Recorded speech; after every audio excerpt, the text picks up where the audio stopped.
Hello, my name is Alejandro Zepeda, and for my philosophy project, I will be discussing the concept of personhood. Now, to understand the concept of personhood, we first have to define it. What is personhood exactly? Well, first off, it is not interchangeable with the word human. Human refers to the physical part of somebody's character, where it could be human hair, human skin, human eyes. That is what the word human refers to. Person refers to the moral part of somebody's character, someone who can be considered as part of a moral community. Now, the idea of personhood boils down to what one might possess to be considered part of a moral community or to have some form of moral consideration by their peers.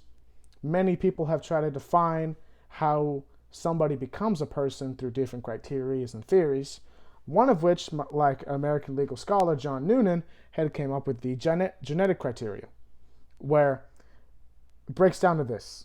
If you have human DNA, you are considered a person. If you do not have human DNA, you are not considered a person.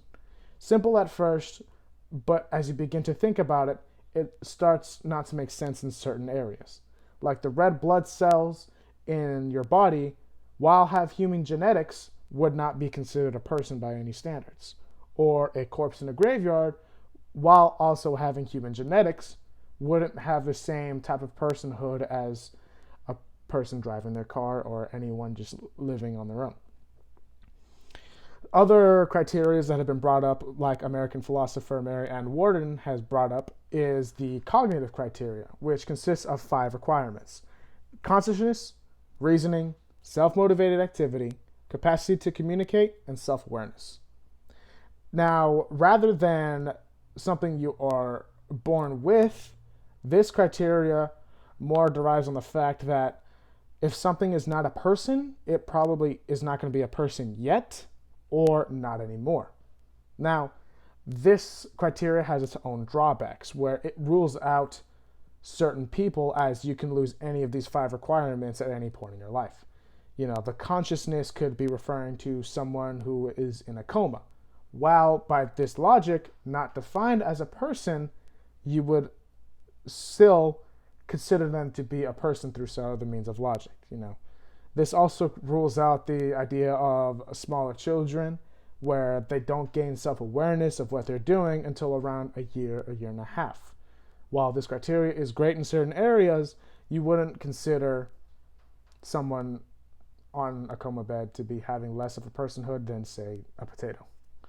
Now, another way of thinking about personhood could be the social aspect of personhood, or the social criteria, meaning rather than something you're born with, something that you gain through life or that you lose during your life, social criteria here defines personhood as something that is defined by the society around you or by your peers around you, something that we deem morally acceptable.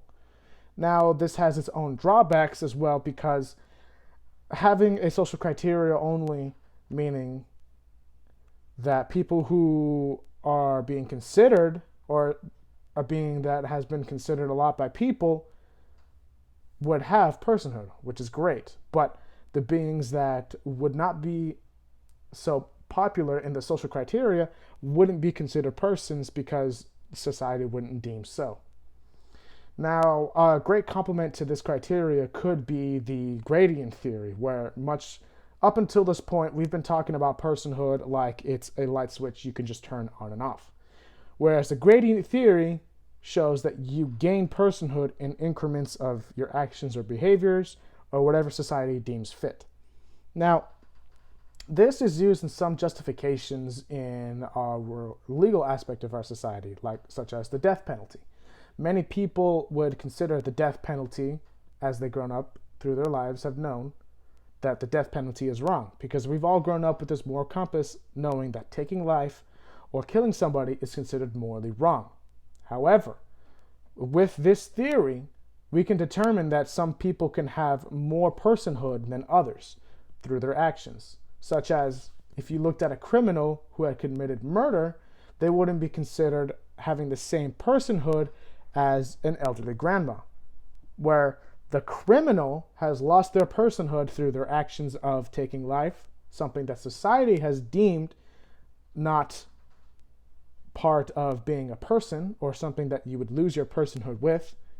They would be considered better to be dealt with a death penalty than elderly grandma. Now, I hope you enjoyed this discussion. As you can see, the topic of personhood isn't exactly a black and white area that has definitive answers.